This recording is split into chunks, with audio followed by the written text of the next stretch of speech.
Hallo und herzlich willkommen zum Auf die Fresse, wie wXw Review Podcast in English. I'm Ian Hamilton, joined as always by Mike Kilby. And Mike, how's it going this month? Yes, good. Heated up into the summer. Yeah, we've got a bit of a taste for Turbine Hall down south at the moment, haven't we? Well, yeah, a little bit like that. I was on holiday like the other week, and it was really, really hot. So actually coming back here is a little bit cooler. So it's actually quite nice. But not as humid, I would imagine. No, exactly.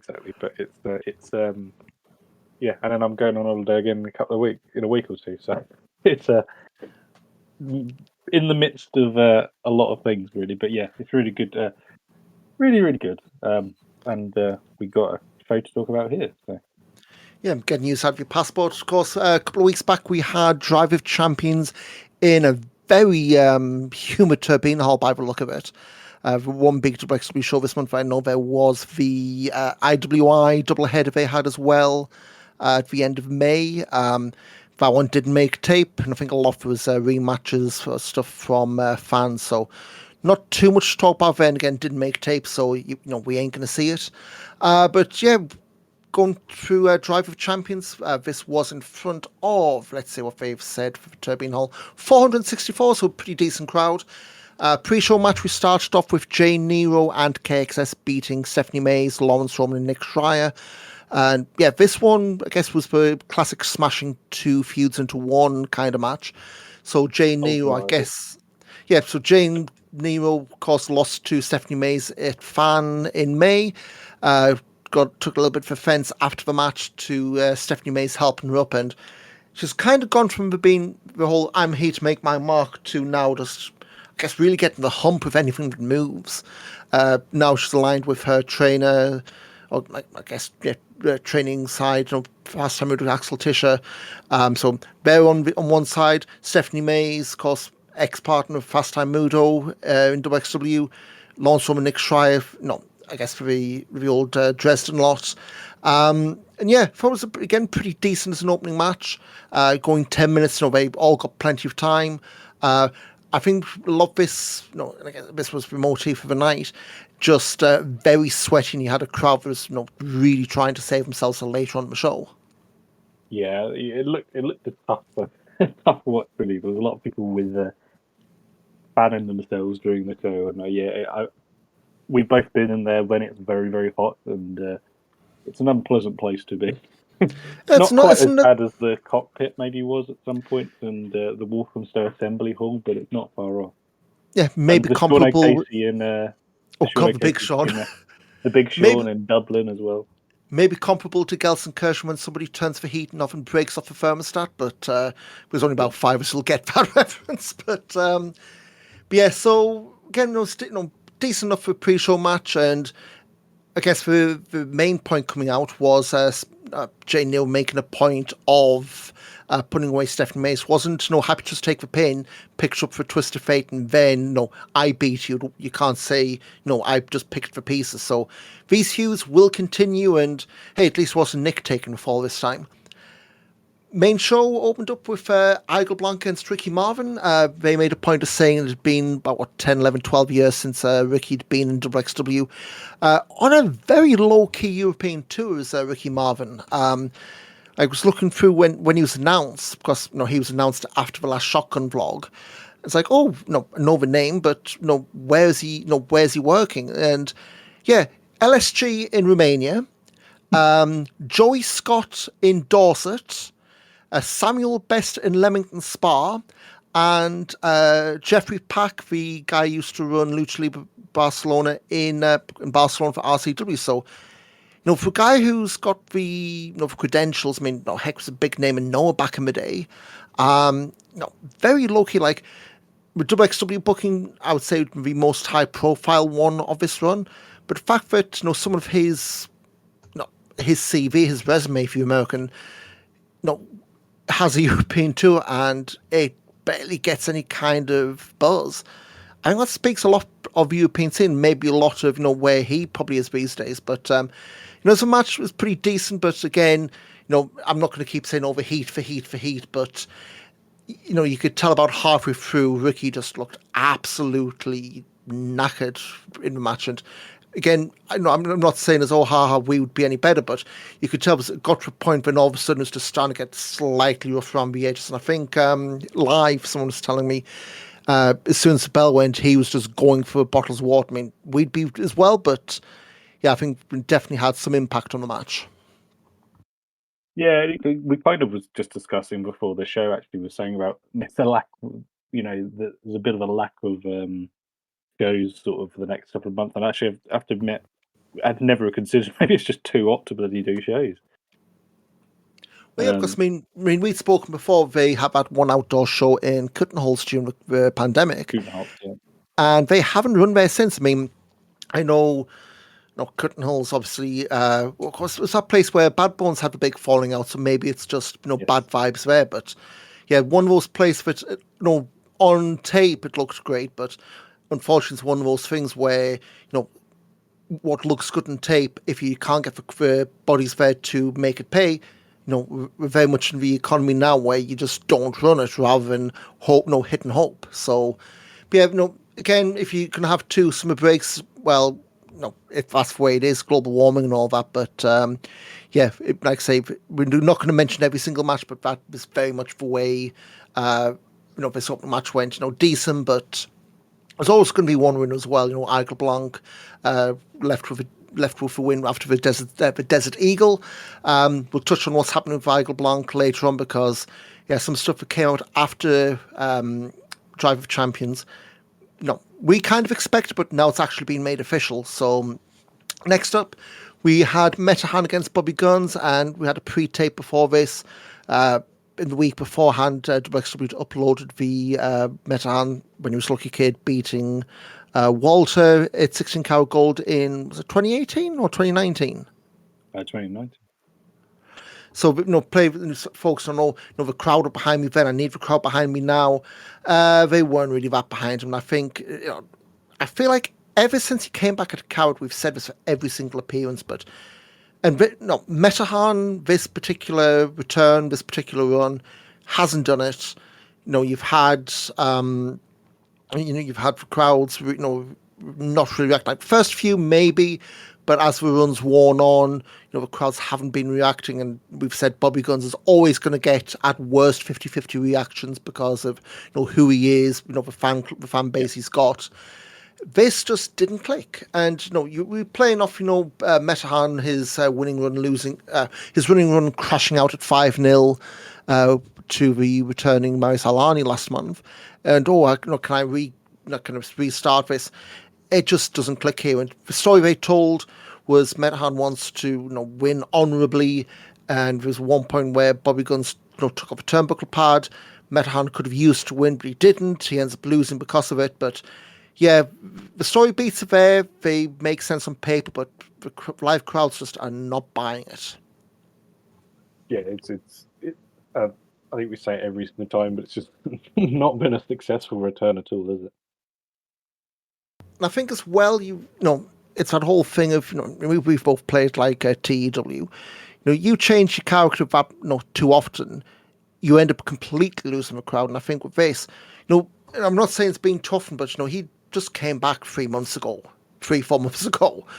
If you change it back to, I don't know, I'm the boss, I'm what he had beforehand, that's going to be too jarring. But at the same point, you can't really stay with this act, so to speak, for too much longer because it's DOA is the best way to put it, really. Yeah, we'll see what comes with Bobby Guns getting the win.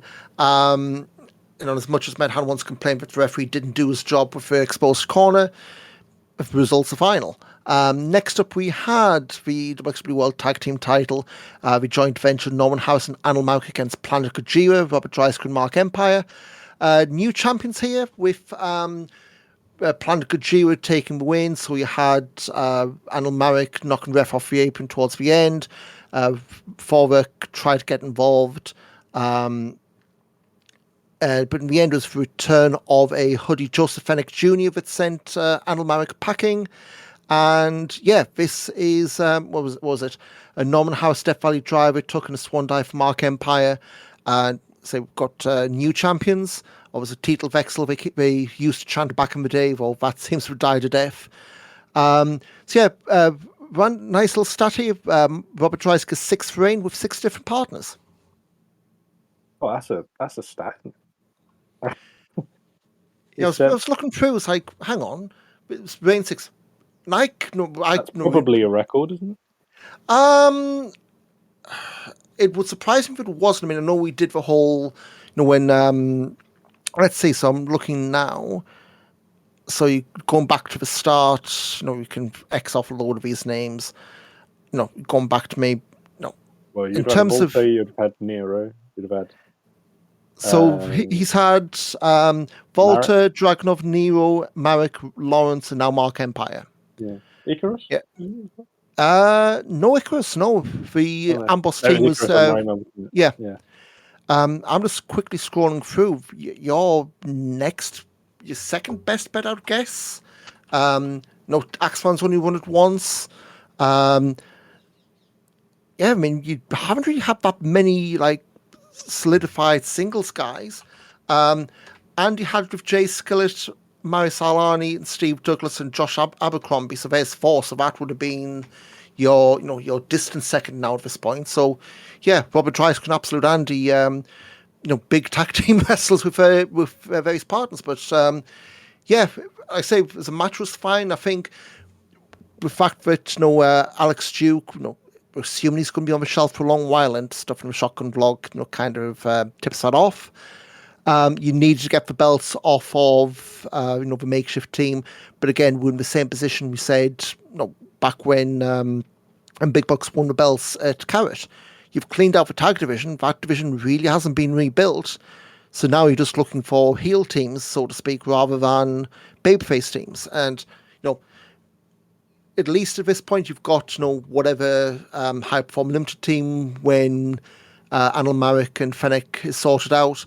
You've got Norman Harris and Partner of the Month as we stand in. But yeah, very much that is a part of a roster, part of the cards that I think really needs to be filled out, especially as we're running head first into the tag team tournament in a couple of months' time.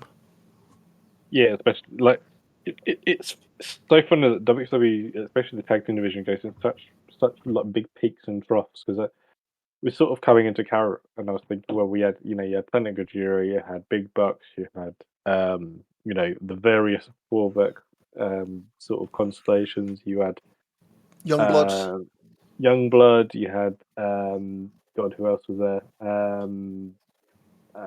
Dennis, you had Dennis and Hector, you had Mike D and Nick Schreier, you had all this sort of stuff, and it was all such a pay excess and things, and it's kind of, again, it goes in such peaks and troughs. It's like whether it depends whether they're focusing on the title or not. It's very strange. Yeah, I mean, just looking like last year's Tag Festival. Again, I'm just going to look on day one because we had the most teams. Youngblood, obviously they've gone. KXS based around Cash and Hector, not around as a team. Elijah Blum and LSG, well, one of them's a fly-in. Fighting Spirit, Guns and Maze, they don't exist as a tandem. Cowboy Way, fly-ins. Hideki and Timo, fly-ins. High Performance Limited pairing, well, we spoke on that. Y2 Cuties, they're both not around. Los Desperados, fly-ins, and Lycos Gym, they're fly-ins. So, yeah, really then you were kind of putting a lot of the heavy lifting on Cash and Hector, KXS, and Youngblood to some extent. So, we do know for Tag Tournament this year, we've got a couple of teams, but still that needs filling up. They're not ones, though, yeah. Not 3 of 8 announced so far, and you'd expect. Well, I would not be surprised if coming out a shortcut at the top, there's a couple of partnerships with try and be forged in the shortcut match, but we'll see what comes there. But yeah, as for this, Big Bucks. So for Big Buck and Anil Marek lose the belts. Planet Gojira are your new champions. First off, main event, Leon Slater against Ahura. So this one was, in a way, was an interesting one on paper because Leon Slater, he's becoming a big name over in TNA. Ahura's the guy they're very much setting up to be the 1B to Elijah Blum's 1A, maybe swapping around, as we'll see. For me, it was more like who's going to win this, because that will probably dictate direction of travel, but also how if Ahura does win, how do you handle Leon Slater? And in the end, it looked to be an injury playing into the finish. So, good back and forth. Leon looked to be heading for the finish line. Blue Thunder Bomb going up top for that Swanton 450. He lands on his leg, lands on his feet. But looks to Jar's knee on the landing. Ahura hit the Manders lariat seconds later for the win. But that looked to be completely off, like out of nowhere. No, and again, this is us being used to, move, near fall, and building up. This just looks to be, you've mucked your knee up, lariat. And again, live reports of Leon Slater, pretty much going straight for back. Did have some people concerned. I know I'd heard he was on merge, but he has pretty much pulled it out. But he didn't do Rev Pro's Revolution Rumble show last weekend. You thought he would have, yeah. I was saying that when was this Drive of Champions was June. The reason why he didn't was because he was at a TNA taping. So forget the whole, he was, wrestling an injury. TNA, and again, that may be an issue elsewhere. But yeah, so again, to get back to the match, solid enough, on the trending towards one of the better Ahura matches until the sudden finish. But yeah, definitely about a rocket pack. If it isn't strapped onto him, it very much is now. Yeah, I think Ahura is certainly ready to step up into that sort of main event sort of scene, especially like with sort of the champion being so sort of transient about where he is. It makes a lot of sense for if you're not going to go back to someone older, then yeah, Ahura and Ilya are probably the right sort of people to be around that title, for sure. Otherwise, you're kind of like you think of people maybe like Roman and Dreissker, it's like they're better served in the mid card on the title pick, the tag title picture maybe rather than the top. You're looking at using this to build the next generation rather than, all due respect to Lawrence and Robert, names who've been at the top, because it's been, we're going to touch on this now, but the fact that wXw is going to be losing two pretty big names in the upper mid card, you need to get those replacements established and really set down now, so you can start promoting from underneath. Again, we'll get onto that. Next up, second half opened with, it's only two matches, and we'll get onto that why. European Championship first defense for Marius Al-Ani against Cesare. Now, on paper, this one was, these two looked meshed really well, and for me, this was one of the better matches of the night. If you're into the grounded stuff, it felt very raw, very rugged. You weren't getting the smooth sequences as much as you'd expect, but this was right up my alley. Yeah, I thought this was very good indeed. Yeah, there was parts which felt like they did lose their way a little bit halfway through, but I think all in all it was a good match, and I say it's a match that as far as I'm aware, hasn't happened. I don't believe it has. I can't think of anywhere it would have happened anyway. So not for Al-Ani, I'll say wind on, but I don't think they would have been in the same promotions before. Before this recent return. Short of it, unless I did a GWF, which I don't think he would have done a match with Al-Ani anyway. So it was a unique match. So yeah, it was kind of. This is actually to say we've sort of said this before, but the exciting thing about having the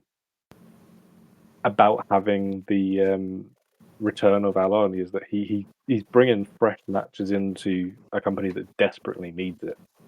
Yeah. Because we said last month, he's been away for what 3, 4, 5 years. That roster's completely changed, and we went through it last episode. The number of names who either it's first-time matches or matches with people who are in very much different spots. Like, I was clicking through, some of the pandemic era stuff earlier today. And you had Shortcut 2020 and 2021. You had Prince Ahura then. Now it's obviously very different proposition there, but yeah, and again, it's that whole thing with wrestling in general. You can't miss if you don't go away. Al-Ani, for whatever reason, having the time away, coming back, it's like a breath of fresh air. And the fact that they've resisted the urge to go, hey, he's a former champion, let's put him in the main event picture. No, you put him in there to buoy the European title, which after Mike D's injury and expected departure, could very well flower. It's a I can't believe I'm going to make this comparison. It's almost like that, with Sam Allardyce, football manager hire back in the day, who's in there to steady the ship while he gets somebody in for the long term. It's not the comparison I would have made, but I completely understand what you mean. Yeah. But the same train of thought. Like, very different to Sam Allardyce. I mean, he's not going to leave to go to WWE for one match. Or who knows? Maybe he will. Maybe that's a big scoop come on fight by the end of the week. Yeah, like I say, this one, if both are around next March, and as I was always talk that he may well not be, I'd like to say this run back is like an ambition match, either super fight or in the tournament proper. But yeah, I think definitely is a first time meeting. It more than lived up to expectations. And then main event, the Texas Death Match, first one they've had in wXw since what I want to say was 2010, was it, or something like that? Yeah, I couldn't tell you who it was. I know Met mentioned it on commentary, and it was actually September 12th, 2009, Saturday Wrestling 6 at the Meerswechshalle auf der Hütte in Troisdorf. Masada against Thumbtack Jack, which went just over. Yeah, I mean, got some of the names on this card as well. Oberhaus and Terracor, K-Oz, who is only around for a few matches back in the day. Lazio Fay, who you may know under another name these days. Marcus Seaman, who you may not know under any other name these days. A lot of Absolute Andy against Sternau. Eric Stevens, Martin Stone, Tommy and Zack Sabre Jr. So this would be very much a blend of the wXw names that would have gone on to a lot better, a lot bigger places, or a lot more notoriety. But yeah, so first, Texas Death Match in wXw since September 2009. I think that's actually the evening show because there was one early in the day, which obviously wasn't the death match. So yeah, the whole gimmick of this was you've got to pin your opponent or make them submit. Then they have a standing 10 count to answer, and if they do, then the match resumes. If not, you're the winner. And I was kind of fearful because it was like in the first 2 minutes, Bloom hit the parting gift 1, 2, 3, and it's like, oh no, so this is going to be like Survivor Series, the old ones where it's like people are losing to roll-ups. But they stayed away from that. Both had the pretty early falls. And then, oh my God, Elijah Blum, he was leaking like a good one. Yeah, it was a bit of a gusher, wasn't it? He's really much getting into that role these days. We had this against Tahani at the Kefik Schlacht. He's not afraid to bleed. Not afraid to get I say extreme, like that's the passe buzzword. But he's not afraid to to bleed for the cause, so to speak. But had a lot of plunder. Manders using one of the spurs off his boots, and of course Bloom getting hold of it. Kept going. They tore the ring up literally. Wrestling on the boards. You had the whole Bloom rolling out the ring to get to his feet to beat the 10 count because technicalities. But yeah, I mean, this is one of those where, even if on paper you'd think, well, they haven't had that much of a feud. It's literally been, Bloom and Manders had the match in Frankfurt, and then obviously one in Hamburg earlier.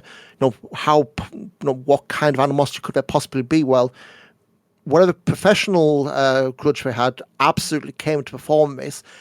Finish was a little bit wonky, and they did play on social media, like behind the scenes stuff to explain it. So we had, it was about 36 minutes in, there's that new running Olympic slam thing that just had Manders absolutely explode this wacky stack of barbed wire boards and chairs. Bloom got the pin, and Manders gets back to his feet, and all of a sudden you hear Uhura's music. wXw since released a video of Uhura on the production area, pretty much bullying them to play his music. The distraction bobbed Manders time to recover. Lariat 1, 2, 3, and another one with barbed wire wrapped on the hand. That was enough to do it. And Elijah Blum, he's yet again fallen short, and we're moving on to Uhura.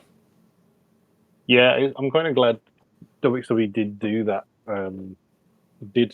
Sort of release that footage, because I think it would have been a big, massive sort of logic hole, because it's like who in the crowd is trying to screw over who in like the production team is trying to screw over Ilya by doing that. But no, it's Oh, it's fine. not Mark Shuttle. We know it's him. Yeah, evil Mark AI. Shuttle. Evil Mark Shuttle. I think one of the main problems this match has had is that the crowd just did not understand the rule set, despite it being explained about 6 times during the show. Yeah, I think this is the thing. Like Texas Death Match, it's not never like because of Mad Dog Conley, the dog collar match. I think it's on the verge of being done to death because it's his gimmick match, and everyone who books him has to do the dog collar match. Texas Death Match isn't really flavor of the month at the moment. Like you think oh, death match, well, it's glass, it's barbed wire, it's this, it's that. And I think and again, it's the kind of thing where you can explain to you blue in the face, but if people aren't picking up on it, unfortunately, you've just got to run with it and just try and literally beat into the heads about the old subtlety hammer thing. But I mean, as a match, it was pretty early on. Manders, was getting plundered out, and I think live. And I don't know if it's made tape. I didn't have headphones on. Apparently, someone was screaming, "We want tables! You're going to get your fucking tables!" Kind of clap back, which. Again, that's the kind. It's the kind of thing you're going to get if crowds aren't used to seeing Texas Death matches, and I generally can't remember the last time I saw one. That's the kind of thing where you're going to have to educate them as a go. But as a match, it did well. It kind of closed the book on Elijah Blum going for the title for now. Yeah. I guess do we hit reset? He wins Carrot next year, and we've heard nothing about Paige Tahani. I was half expecting, is he back? Is he going to come back and be one who costs him? Is that where we go? Do we run that back at Carrot next year and have that be, the closure? Because it does feel like they've maybe walked stuff back. They were going to go with Bloom winning the belt, and that's a big FU to Tahani. Now, I guess they have some kind of prognosis or timeline. Do they then go, right, well, we can just rewrite this bit, have Bloom have a Nemus, but because when you've got to remember Bloom, as much as we've been talking about him on shows for ages, he's only come to like 4 years in, and it's one thing you desperately want to avoid is having guys shoved to the moon very early on, because like who's it? Another bad analogy comparison coming in. Gail Kim, when she went to WWE.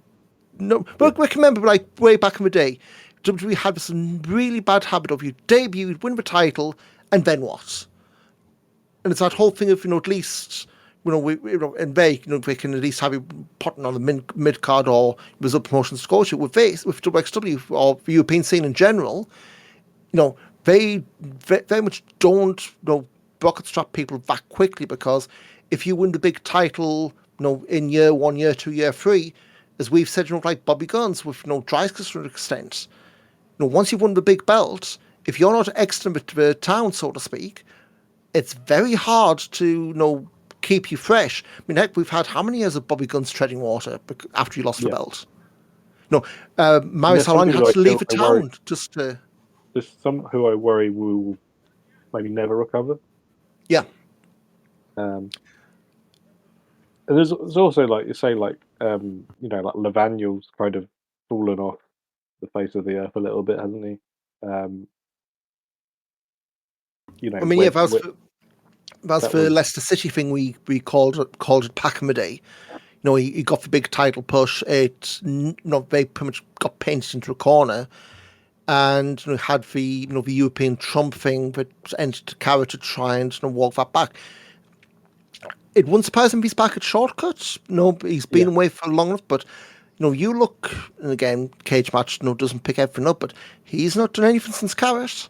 So whether that was a I'm done, or I'm just lying low and whatever, especially new, but it's very rare for people, especially at this level, to take time off to completely take time off unless they're injured. So.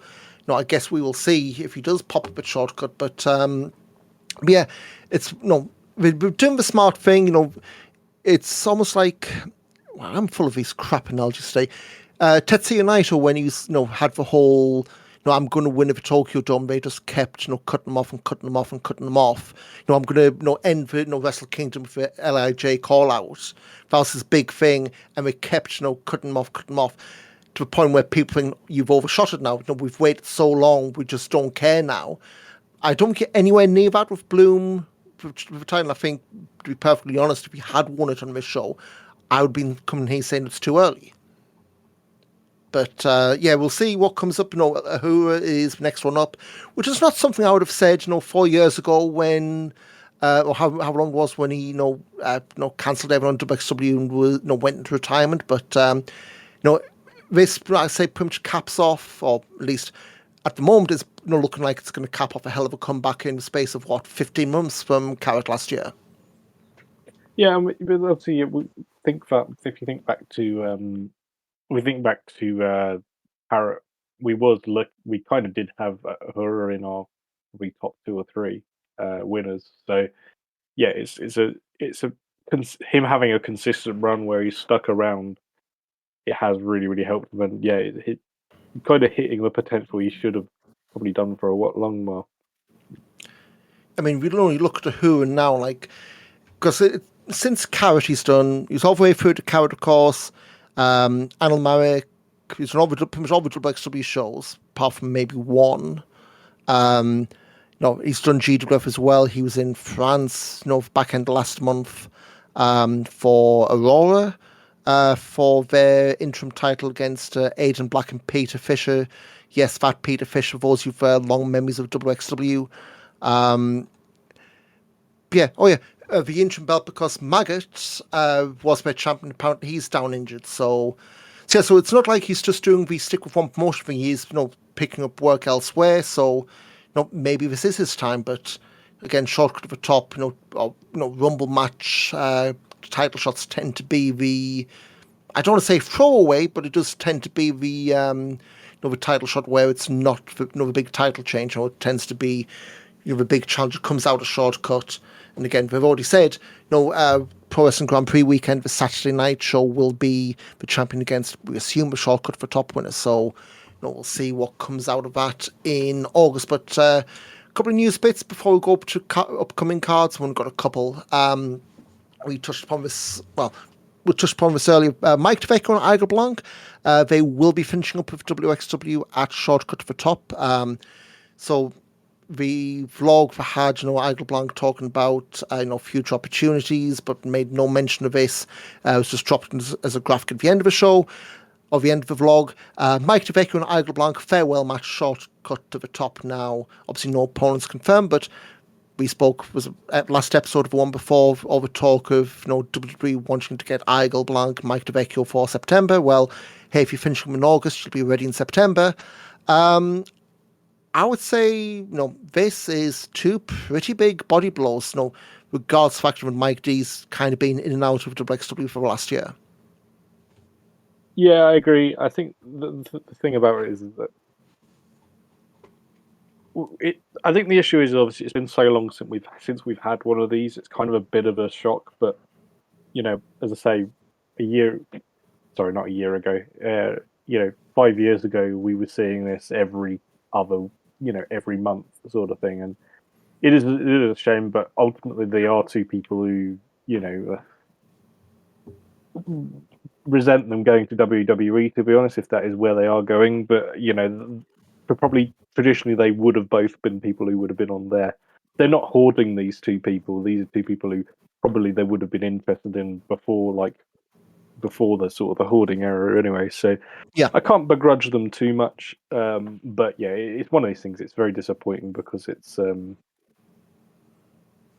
they could do so much more, I feel. But you can't complain about it too much, I think. I mean, selfishly, neither of them have really had that big UK run. Another pair did the Revolution Rumble last year. Mike D had that series with Freaky Night Jr. in Rev Pro. But really, neither Rev Pro nor Progress really got their teeth sunk into them. I know Progress next month for doing Mike and Axel Tischer in a tables match for their Atlas belt, which, gee, I wonder who's winning that. But yeah, it just feels like, Mike DeVecchio, he was guess more of a GWF guy before, because he was the injury replacement for Jörn Couch a couple of years back, wasn't he? That's how he first burst onto the scene. Yeah, he was the 2022. 22 or No, 23. 2023, yeah. And Aigle Blanc came in during the COVID taping, so he's one who really was a product of his decade, so to speak, for wXw. So again, Aigle Blanc, first European champion. He's had tag team title run. I think based on the way they run, I don't think he would have had a unified world title run. Mike D, potentially if he'd been around longer and stayed healthy, but again, like I say, they've had their runs. We still should want them to stay, but we'll see who their opponents are and what the send off is, and I guess crucially who else goes, because we spoke last time. There are a few more names who have been mooted, but of course we're keeping their cards very close to the chest. Speaking of keeping close to the chest, wXW's relationship with Triller looks to be at least hitting the skids. No official announcement yet, but the Driver Champion show earlier this month was streamed in English and German exclusively on wXW Now. Typically it's German on Now, English on Triller. Now that Triller deal was announced last August. There was no time frame or anything like that, but I did see on Reddit people picking that apart. It's only some shows would be on Triller. It was basically a cover-up because I think some of the early Wheel of Wrestlings were VOD only, so they kept those off Triller initially. But yeah, I mean, there's been a lot of chat recently about Triller's financial state, missing deadlines for financial filings.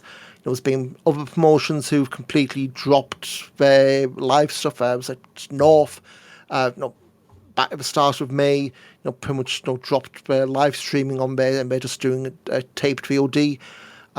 I will say though, I haven't seen wXW, the Drive of Champions show hit like a delayed VOD. When I'm looking now at the upcoming schedule, Progress this weekend. And you'd think if the Drive of Champions show was going to ever go on Triller, we're looking now. I'm up to the end of July as far as their schedule is. It ain't on there, so I'd expect that it ain't going on there.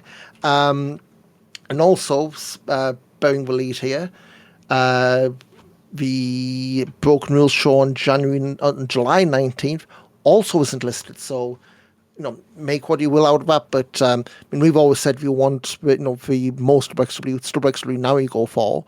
Even another time when the shows were only in German on there. So, but yeah, we'll see what comes out of it. But it's like I say, it's the kind of thing where a lot of promotions are starting to shuffle off of Triller, and I think if long-term future is uncertain, best to get off now and establish their own platform rather than hey, we're one of 10 promotions who are now looking for a new home, and try and fight for media coverage in that mess.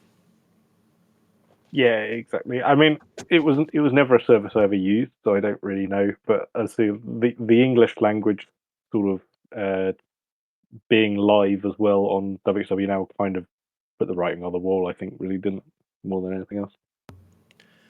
A couple of news bits. Robert Dreisker rocked up at the Revolution Rumble this past weekend at the sweatshop that is Your Call. It was only in there for a short time. He ended up being eliminated by the eventual winner, that was Charles Samuels.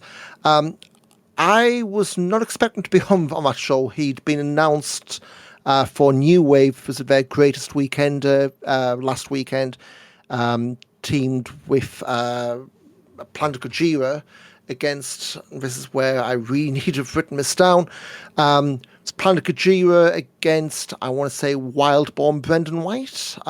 Just scrolling through the mugshots here. Brendan White and Wildborn against Planet Gorija. Guess that's the Welsh spelling of Gojira. Yeah, he also had a seminar on the Sunday, which had been advertised, which made me think, there's no way. Nope, mad dash across the M4. He ended up in the second half of the Rumble. So, and hey, at least RevPro spelled his name right on that lower third this time. Was it the match against Robbie X in Southampton where he completely balls it up, which I don't know how we got the entrance video and this thing called Google. But yeah, so unexpected appearance in England for the Avalanche. Also announced today, this past week rather, Dennis Stolnig been announced for a segment for Shortcut to the Top. Now, he's not wrestled anywhere since injuring his head and neck back in February, which forced him out of Coward Weekend and put the whole feud with Hector on ice. Now, that was the feud we were looking to go for, because now Hector, back when we were doing the split, was, have your big singles run, then we'll meet. Hector, of course, now shotgun champion. But yeah, I mean, the fact that, this Dennis Stolnig is addressing the crowd, it to me comes across very ominous. Like, this has come completely out of nowhere. You'd have thought it would have been like a shotgun vlog bit or something if this was, maybe scheduled or, part of the plan. Now, I'd forgotten, until I was going through the, some of the wXw Now stuff on my YouTube recommendations, that Cash and Hector story started all the way back in the pandemic shows. The whole, hey, I want to be, Hector isn't here. I'm going to represent Hector. You're not here. So you're talking about like 4 or 5 years now. That's been a thing on and off. Because Stolnig had missed a year between 2022 and 2023 with knee injury. So there might be a year behind on it anyway, sort of thing. Yeah. But we'll see. Hopefully, whatever it is isn't too serious. But yeah, the fact that we're seeing this announcement out of nowhere does seem pretty ominous. But again, we will see at Shortcut to the Top in August. A couple of new Academy dates. We're doing a few more Wednesday night heat shows in Gelsenkirchen. So we're in the area September 3rd, October 1st, November 5th, November 19th, and December 17th. I guess that'll be the charity Christmas show. I'm not sure if that'll be streamed. No, it wasn't last year, but yeah, both shows all seem to be a good value anyway. Pro Wrestling Grand Prix weekend, got a couple more announcements. Green Phantoms on the Extreme Wrestling Party, and the first match, this just completely short-circuited my brain. Fans bring the weapons match. Mike Schwartz against Iceman. What the hell? I mean, we've both seen, we're talking about Snowboy's 2005 project, that Essen Street fight. Iceman coming back to wXw for the first time in what feels like forever. That was completely out left field. Yeah, it was. Felix posted a comment about the match sort of after it was announced, and it was like he basically said like it was just completely unexpected. He never thought he'd be able to just do this match sort of ever again, or something like that, because it was just the chance of my Twitter is going mad. Yeah, so if you told me a year ago this would happen, you would have said no chance. Obviously, they're turning back the clock. So, yeah, it's a bit of an odd one, but in a way, it's kind of the perfect thing for Extreme Wrestling Party. It's a bit more of a love letter to the hardcore sort of. Well, it's a love letter to kind of old wXw, I feel, and this is a sort of the perfect sort of next step for it for sure. Yeah, looking at Iceman's cage match, his last wXw appearance was January 2012, Light Tube Death match against Jimmy Havoc. Then you ignore the Gorefest tournament in Colchester. October 2006, no contest with Bad Bones. And then if you want to go a little bit further back, a death match in January 2006, last singles match, back when Coward was in the start of the year. Losing the hardcore title to Ian Rotten. So, yeah, a thick end of 20 years since he last had a one-on-one singles match in wXw. So, yeah, I mean, I mainly know him from 1PW, back around that time as well. And it's not like, Iceman's done nothing, since 2006, 2012. Like, he had retired, again, looking at the cage match, had retired in 2012 by the look of it. Had a one-off match 2016, but then came back 2019, and really since the pandemic, he's been doing a lot of deathmatch stuff for Rise in Yorkshire. Done some ICW No Holds Barred stuff when we've been over here, and he's been getting some. He did WrestleMania weekend with his son Jack Harrop, who's been trying to break in. So yeah, so we'll see what comes of that. and what kind of wacky weaponry gets confiscated by the policy. But but so it was a progress to the fans being weapon match. Yeah, and they And actually say, "Don't be stupid. Like, don't like fashion actual weapons like that." yes, They're because like, this is going to be the kind of thing where you just know AN rival promoter is going to flag that up. And if you thought the back checks for Turbine Hall were intrusive, just wait if you're going in for Extreme Wrestling Party, because I get the sense all it's going to take is one phone call and you're going to be getting, hey, is this weapon? No, it's a power bank. 9. So we'll see on that front. Sticking with Pro Wrestling Grand Prix, they've now put tickets available on a per show level. So originally it was festival tickets, then day tickets are now. If you want to do, I don't know, Friday night one, Saturday lunchtime, and Sunday night, you can do that. All pick and mix. Festival tickets, about 7, but Inner Circle available for row 4 seating and general standing. Inner Circle's got plenty left, and the rest, more than double digits at least.